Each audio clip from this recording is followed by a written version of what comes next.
ମୋର ଜନ୍ମ ପୁରାଣ କହେ ଶିବଙ୍କ ଜଟାରୁ ମୋର ଜନ୍ମ।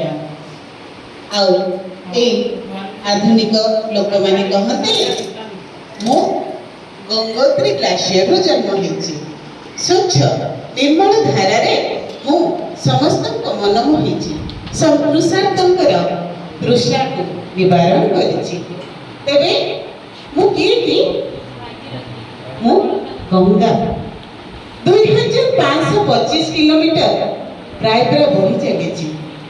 ମୋ ପାଖ ଆଖ ଅଞ୍ଚଳ ସମସ୍ତଙ୍କୁ ତୃଷ୍ଣା ନିବାରଣ ପାଇଁ ଜଳ ଦେଇଛି। ସେମାନଙ୍କୁ ଦେଇଛି ସବୁଜିମାରେ ପରିପୂର୍ଣ୍ଣ କରିବା ପାଇଁ ମଧ୍ୟ ଜଳ ଦେଇଛି। ତେବେ ଆଜିକାଲି ଏଇ ତୁମେମାନେ ତ ଏଇ ଆଧୁନିକ ଯୁଗର ଛୁଆମାନେ ତୁମେମାନେ ହିଁ କହିଛ ମୋର ଜଳ ବହୁତ ପବିତ୍ର, ମୁଁ ତେଣୁ ପବିତ୍ର, ମୁଁ ପବିତ୍ର ଗଙ୍ଗା ନଦୀ। ତେବେ ଏଇ ପବିତ୍ରକୁ ଆଧାର କରି ତୁମେମାନେ କ'ଣ ମୋତେ ଏତେ ଖରାପ କରିଦେବ? ଯିଏ ଆସିଲା ଏଇଠି ମୋ ଦେହରେ ଅସ୍ଥି ବିସର୍ଜନ କଲା, ମୁଁ ଛଟପଟ ହେଲି, ମୋ ଦେହରେ ତୁମେ ଅସ୍ଥି ବିସର୍ଜନ କରିଦେଲ, ଆଉ ତୁମେ ଚାଲିଗଲ, ମୋ ଦେହକୁ ସଫା ବି କଲ ନାହିଁ। ମୁଁ କେମିତି ରହିବି ଚିନ୍ତା ବି କଲ ନାହିଁ। ମୁଁ କେମିତି କେମିତି କ'ଣ କରିପାରିବି ମୋତେ କହିଲ? ଏଇ ମାନବମାନେ ହିଁ ମୋତେ ପ୍ରଦୂଷିତ କରି ଆସୁଛନ୍ତି। ମୁଁ ହେଉଛି ଶିଳ୍ପାଞ୍ଚଳ। 1750 ମସିହାରେ ଲଣ୍ଡନରେ ମୋର ଜନ୍ମ। ଆଜି ଲୋକମାନେ ଯାହା ଯାହା ବ୍ୟବହାର କରୁଛନ୍ତି ସବୁ ମୁଁ ଦେଇଛି। ୱାସିଂ ମେସିନ୍ଠୁ ଆରମ୍ଭ କରି ଗ୍ରାଇଣ୍ଡର, ଫ୍ରିଜ ସବୁ କିଛି ମୋରି ଦାନ। ଲୋକମାନେ ଆଜି ଏଠି ଠିଆ ହେଇ ଆମେରିକାର କଥା ଶୁଣୁଛନ୍ତି। କଲା କିଏ? ମୁଁ। ଲୋକମାନଙ୍କ ଜୀବନକୁ ସୁବିଧାଯୁକ୍ତ କଲା କିଏ? ମୁଁ। ସମସ୍ତଙ୍କୁ ଖୁସିରେ ରଖିଲା କିଏ? ମୁଁ। ତେଣୁ ମୋର ଯୋଉ ବର୍ଜ୍ୟବସ୍ତୁ ବାହାରୁଛି ସେଟା କିଏ ରଖିବ? ମୁଁ।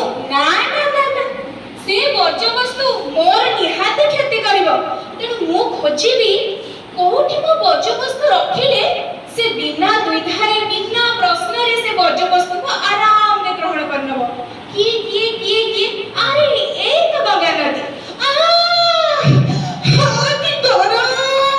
ହେଇ ତୁ କ'ଣ କଲୁଣି? ତୁ ଛାଡ଼ିଦେଲାଣି ବୋଧେ ଗରମ, ମୋ ଦେହ ପୁରା ଜଳି ପୋଡ଼ି ଯାଉଛି। କି ଜଳା ପୋଡ଼ା! ଏଇ ଦେହରେ ଏଇ ଯୋଉ ମାଛମାନେ ଅଛନ୍ତି, ଏଇ ଯୋଉ ଜଳଚର ପ୍ରାଣୀମାନେ ଅଛନ୍ତି, ଏମାନେ କେମିତି ରହିବେ? ତୁମେମାନେ ତ ଭଲରେ ରହିଲ, ଏମାନେ କେମିତି ରହିବେ? ମୁଁ ହେଲି କୃଷି। ମୋର ଗୁରୁତ୍ୱ କିଏ ବା ନ ଜାଣେ। ସମସ୍ତଙ୍କୁ ଖାଦ୍ୟ ଯୋଗାଇ ପୁରା ଜୀବଜଗତକୁ ବଞ୍ଚେଇକି ରଖିଛି କିଏ? ମୁଁ।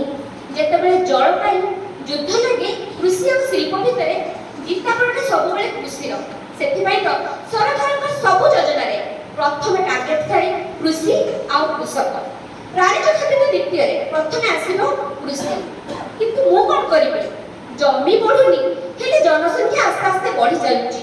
ତେଣୁ ମୋତେ ଏ ବର୍ଦ୍ଧିଷ୍ଣୁ ଜନସଂଖ୍ୟାର ଖାଦ୍ୟ ଚାହିଦା ପୂରଣ କରିବା ପାଇଁ ଉତ୍ପାଦନ ତ ବୃଦ୍ଧି କରିବାକୁ ପଡ଼ିବ। ସେଥିପାଇଁ ମୁଁ କ'ଣ କରିବି?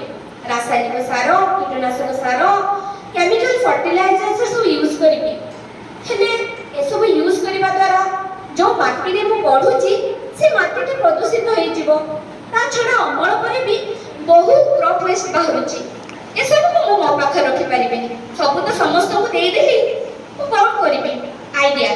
ଆରେ ଇନ୍ଦ୍ର ଦେବତା ଯେତେବେଳେ ବର୍ଷା କରିବେ ନା, ସବୁ ଆସିକି ଧୋଇଯିବ। ଧୋଇ ଯାଇକି କୋଉଠି ପଡ଼ିବ? ନିଶ୍ଚିତ ଗୋଟେ ପାଖ ଜଳାଶୟରେ ପଡ଼ିବ। ଏଇ ତ ମା ଗଙ୍ଗାଙ୍କ ପାଖରେ ମୁଁ ବଢ଼ୁଛି, ସେଇଠି ମିଶିଯିବ, ମୋର କିଛି ହବନି। ଚାଲିଯାଉ, ସବୁ ବିସର୍ଜିତ ହେଇଯାଏ ସେଇଠି ଗଙ୍ଗାରେ।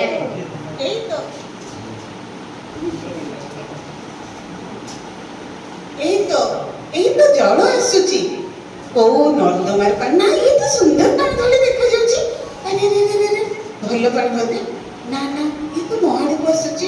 ଆରେ ଇଏ କ'ଣ ଏମିତି କ'ଣ ଲାଗୁଛି? ଇଏ ତ ଟିକେ ଗନ୍ଧ ପୁରା ଦୁର୍ଗନ୍ଧ ଲାଗୁଛି। ଇଏ ତ କିଛି କୀଟନାଶକ ବୋଧେ। ଏ ଜଳ ପୋଡ଼ା, ଏ କୀଟନାଶକ ମୋ ଦେହକୁ ପୁରା ଜଳି ପୋଡ଼ି ଦଉଛି।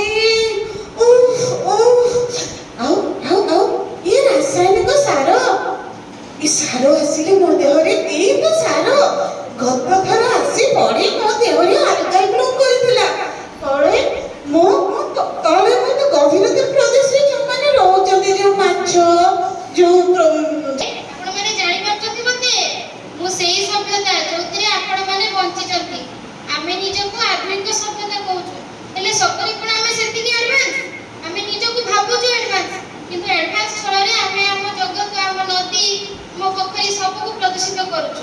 ଆମେ ବହୁତ ଆଡଭାନ୍ସ, ଆମ ପାଖରେ ବୁଲେଟ୍ ଟ୍ରେନ୍ ଅଛି, ଏସି ଅଛି, ଫ୍ରିଜ୍ ଅଛି, ସବୁ ୟୁଜ୍ କରୁଛୁ, କିନ୍ତୁ ଆମେ ସବୁ ସେଇ ଅଟୋମୋବାଇଲର ପାର୍ଟସ ନଷ୍ଟ ହେଇଗଲା ପରେ ମଧ୍ୟ ନେଇକି ତାକୁ ଜଳରେ ବିସର୍ଜନ କରୁଛୁ। ଆମକୁ ତ ସୁବିଧା ହଉଛି ନା, ଆମକୁ ଥୋଡ଼ି ଘରେ ରଖିବା ପାଇଁ ପଡୁଛି, ଆମେ ନିଜ ଘରୁ ବାହାର କରିଦଉଛେ, ହେଲେ ସାମ୍ନା ବାହାରିଲା ଘର ପୁଣି ଶେଷରେ ଯାଇକି ସିଏ ସେଇ ନଦୀରେ ମିଶୁଛି। ଆମର କ'ଣ ଅଛି, ଆମେ ତ ଖୁସିରେ ବଞ୍ଚୁଛୁ ନା, ଆମେ ହେଲୁ ଆଧୁନିକ ସଫଳ। ମୁଁ ହଉଛି ପ୍ଲାଷ୍ଟିକ, ମୁଁ ହଉଛି ଅମର। ଆପଣମାନଙ୍କ ପାଇଁ ମୁଁ ହଉଛି ବିପତ୍ତି ଓ ବିପର୍ଯ୍ୟୟର କାରଣ। ଆପଣମାନଙ୍କ ପାଇଁ ମୋର ଉତ୍ପତ୍ତି, ଆଉ ଆପଣମାନଙ୍କ ପାଇଁ ମୁଁ ଆଣିବି ବିପତ୍ତି ଓ ବିପର୍ଯ୍ୟୟ।